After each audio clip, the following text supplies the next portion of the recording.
Movie you laughed the hardest through. Shawshank Redemption.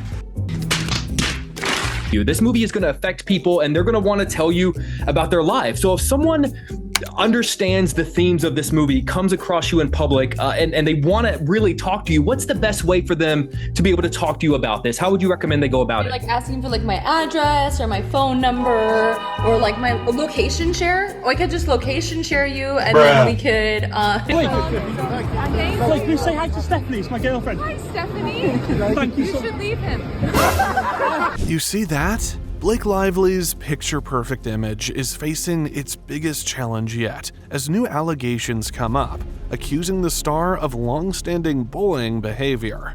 Critics claim this isn't just about the recent It Ends With Us drama. This pattern allegedly stretches back years. The focal point? According to some, Lively's seemingly innocent jokes mask cutting remarks with deeper implications. From quips about fans' personal lives to comments that have left people questioning her intent.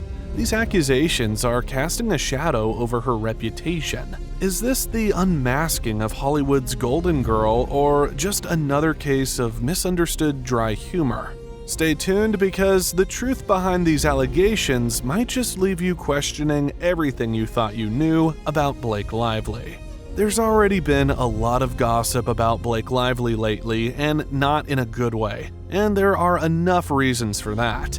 At the London premiere of It Ends With Us, she kinda rubbed fans the wrong way. A fan tried to give her a friendship bracelet, but Blake turned it down, saying it didn't match her dress, even though her earrings were pretty much the same color. Oh my gosh, thank you so much. That's so sweet. I'm gonna put it here because it doesn't go with my outfit, but I will wear it later. Meanwhile, her co-star Isabella Ferrer took the bracelet with a smile, which only made Blake's move look worse. Thank you! Oh my god, I'm gonna put it on. If that wasn't enough, a video popped up showing Blake shushing fans and telling them to be quiet, and guess what? People weren't happy about it.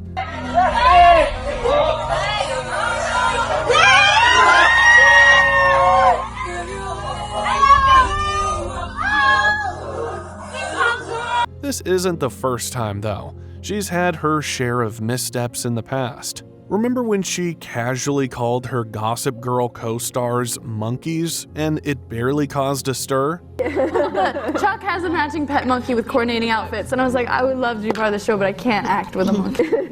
And then I got a few of them. Come on, it was a joke. Lord have mercy. But now with the It Ends With Us promo tour, people are starting to call her out on more things. Like during an interview with Brandon Sklenar from It Ends With Us, Blake seemed to push him into talking about their on-screen chemistry. You could practically feel the tension watching it. It was pretty uncomfortable for everyone. Plus, she's had beef with quite a few co-stars over the years too. Take her relationship with Anna Kendrick, for example. When they filmed A Simple Favor in 2018, there were all these rumors about tension between them. Was there a relationship before this film? Did you guys know each other? Did you meet at a fancy George Clooney party? I imagine this is what I imagine in my brain.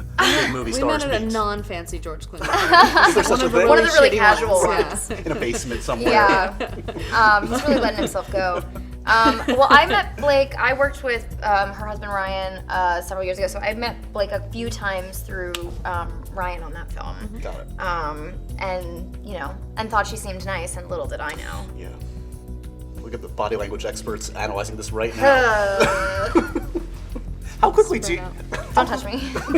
Supposedly, things started off rocky because of some comments Anna made about Taylor Swift back in 2016. Anna had said in an interview that she couldn't be like Taylor, the perfect Miss America who's always interacting with fans in a bubbly way. Instead, Anna described herself as dry, cynical, and snarky. That wasn't exactly a dig at Taylor, but with Blake being close to Taylor, it probably didn't sit well. And once they were filming together, you could feel the awkwardness, especially during their press tour interviews. Fans were quick to point out how uncomfortable the exchange was. I think we are the only person who can tell ourselves that we're good and that we're to give ourselves confidence, right? Yeah, that's true. I mean, it feels good when Anna gives me confidence too. I like compliments. I'm not below compliments. That's what my mom always says. She's like, wants me to compliment her, and she's like, I'm not below compliments. I'm like, it's clear that you're not, because she's always soliciting. Okay, because you were just telling me about like weird expressions that she gets wrong, wouldn't it be I'm not above compliments? Oh yeah, you're right. You're right. Oh, she gets it all wrong. I never even thought about it. She says it. Yes, she's not above compliment. One commented, Anna totally eats her in the wit department.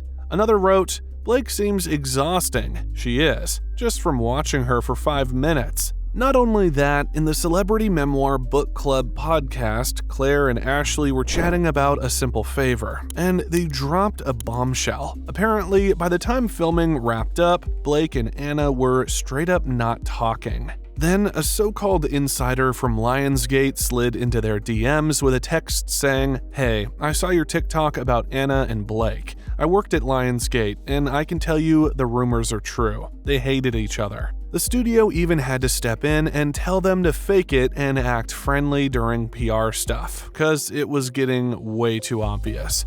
Now, Anna wasn't exactly shy about her competitiveness.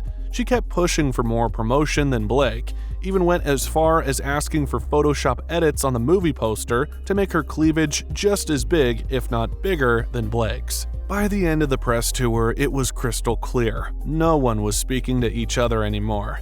Even with the tension on set, the director of A Simple Favor, Paul Feig, begged both of them to come back for A Simple Favor 2, but things didn't exactly go as planned. A tweet popped up saying, Amazon shelves A Simple Favor 2 indefinitely, despite glowing test screenings. Blake's refusal to promote it in the middle of her messy legal battle with Justin Baldoni and growing issues with Anna Kendrick has killed the sequel. Anna is furious, Paul Feig is disappointed, Hollywood is in shock. Honestly, fans were surprised that Anna and Blake even agreed to do the movie in the first place. But then, Anna was hesitant to come back for the sequel, and sure enough, those old tensions resurfaced during filming. Things got pretty toxic on set, with Blake and Anna being kept apart to avoid drama. By the time the film wrapped in April 2024, things had already gotten worse. Blake refused to promote the movie, reportedly because of her ongoing legal troubles with Justin Baldoni. Without Blake pushing the film, it's looking like it might flop, despite the good buzz from test screenings and the big investment Amazon made. And now, Amazon has decided to put the movie on ice for who knows how long. On top of all this, Blake's refusal to promote the film is just another blow to her career. CBS and Dick Clark Productions shut her out of the Golden Globes earlier this year, and now Amazon's distancing itself from her too. The movie's done, but without Blake on board to promote it, it's kind of left in the dust. Meanwhile, Anna and Henry are looking at losing a ton of money. Anna could lose up to $6 million, and Henry's set to lose about $2.5 million. And let's not forget about Paul Feig. He's in a tough spot too. After all this mess, Amazon probably won't want to work with him again. And as for Anna, she opened up about one awkward moment in an interview with BuzzFeed, where she had to wait an hour for Blake to show up because of a change in the call time. Anna said that's when she decided she didn't like Blake, especially since the whole cast had been talking badly about her. In another interview, Anna even admitted she'd muted Blake on social media, explaining that while she doesn't block people, she definitely mutes a few, and Blake was one of them. Apparently, Blake didn't even know about Instagram's mute feature, which Anna found kind of funny. But things got pretty tense when, in October, an article came out saying that Blake was working hard to shake off her villain image, especially since she had that big promotion for A Simple Favor with Anna coming up in 2025. The word was that Blake was trying to flip the script on the negative narrative about her, showing more love to the people who had her back. Filming wasn't without its hiccups either. There was this miscommunication about ear protection during a gun scene, and there was this huge bang that shocked everyone. Speaking of A Simple Favor 2, even though there's talk about Amazon shelving it, director Paul is determined to finish it. But honestly, no one really knows what's going on because Amazon hasn't set a release date or said anything about promoting it, even after the test screenings. And it's not only Anna, but also Leighton Meester. There's this one clip where Blake makes a pretty messed up joke about Leighton being born in a prison. It's really not cool. Blake and Leighton played BFFs on Gossip Girl for 6 seasons, from 2007 to 2012. But behind the scenes, reports say the two didn't get along that great because they had totally different personalities and priorities. The dynamic on screen definitely didn't reflect what was going on off screen. And when you watch the promo interviews for the show, it's pretty obvious what the producer was talking about. Serena might seem like the golden girl, but even she's got her flaws. Blake joked, "Everyone knows blondes are nicer anyway." I think I'm just brunette because of the books. And everyone knows blondes are nicer anyway. A moment by me. You see, Blake loves to ruin a moment, as usual. And here's a story about Blake and Leighton, 2 actresses from this huge show that everyone watched. They were, let's just say, pretty different from each other. Blake was all about living in the moment, very chill, always having those easy, surface-level chats with everyone. On the other hand, Leighton, she was super quiet and private person. Now, this next part is a bit wild. If you didn't know, Leighton was actually born in a prison. Her parents were serving time in federal prison because they were involved in a drug ring that was smuggling weed from Jamaica into the US. When she was born, her mom, Constance, was able to have her in a hospital and even got to stay with her in a halfway house for 3 months before having to go back to prison to finish her sentence. But here's the awful thing. Blake's joked about Leighton's past like she's poked fun at it. And honestly, poking Leighton's trauma isn't really cool. Also, here's a bit of behind-the-scenes drama from Gossip Girl days. Apparently, Armie Hammer didn't exactly get along with Blake Lively on set.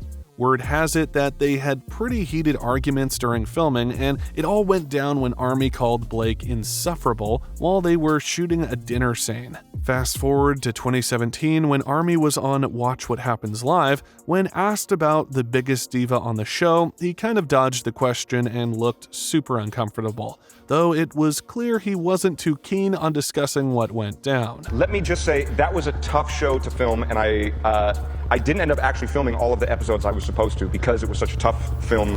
And that's not the end. There's the drama with Hugh Jackman's ex-wife, Deborah Lee Furness. She wasn't thrilled with Blake showing support for Hugh during their separation either. Hugh and Deb had been married for 27 years, but by September 2023, they had split. Apparently, Deb was really upset about Hugh's rumored relationship with Sutton Foster. Sources say she believed Blake and Ryan Reynolds were in the know about Hugh and Sutton before the split went public, and that made it tough for her to connect with Blake. However, things seem to have calmed down for Deb now. After seeing some photos of Hugh and Sutton together, she apparently felt like her gut instincts were right all along, and that gave her the peace to finally move on.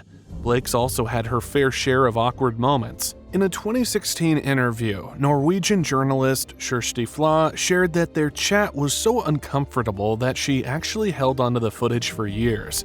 Blake got some heat for a blunder in an interview when she congratulated Kjersti on a baby bump, totally unaware of Kjersti's infertility struggles. First of all, congrats on your little bump. Congrats on your little bump. In another sit-down with Anna Kendrick, things got a little heated, and Blake fired back when Anna made some pointed remarks. When she finally aired it, she explained it was to help people understand Blake's behavior, though she didn't know at the time that Blake was already in the middle of her own drama. Speaking of which, Blake made waves when she reacted badly to people congratulating her on her pregnancy, even though she had publicly announced it. In interviews, she seemed pretty uncomfortable with pregnancy questions, brushing off things like cravings and hormonal changes, even calling them attention-seeking. But that didn't sit well with a lot of people. And let's not forget Blake's history with trends. During the royal drama around Kate Middleton's health, Blake posted a photoshopped image of herself to plug her cocktail line, Betty Booze. After Kate's illness went public, Blake apologized, but it definitely added to the idea that she sometimes doesn't think things through before jumping into the spotlight. Some think Blake comes off as out of touch, blaming her privileged background. There's even a story floating around that her parents paid off a director to land her a lead role as a singer, even though there were more talented people for the job. She didn't exactly hide this fact, which made people even more upset as it seemed like she didn't fully grasp how her actions might affect others. My parents had paid the show choir director to put me in the choir, because I can't sing or dance to save my life. But you were lead in that choir, I went in there, I was like, I'm supposed to be in this choir. Yeah, I was very passionate, and they put me in the choir. And that's not all. She's also defended Woody Allen during his major controversy, even saying it's amazing what Woody has written for women. The point is, she wasn't even fully aware of the allegations against him at the time. Plus, Blake's past with Harvey Weinstein didn't help her reputation either. She once said, "That was never my experience with Harvey," even though so many women came forward with stories about him. Critics pointed out that while Blake often talks about the importance of listening to victims, she didn't seem to apply that same effort to understand Woody Allen's situation. And then comes the complete "it ends with us" controversy, which perhaps you already know in detail if you're following our recent videos on it. Alongside that, behind the scenes on Gossip Girl, there were rumors of unprofessionalism. A former production assistant claimed Blake was always late, sometimes by 3 to 4 hours, which caused delays. So, with all this, some people think Blake could use a bit of media training, especially after some controversies like her wedding on a plantation and her habit of steering interviews back to herself when they're supposed to focus on other topics. However, despite all the drama, it looks like Blake's facing more and more pushback, with everyone having pretty valid reasons for their stances. What do you think about this Hollywood power couple now?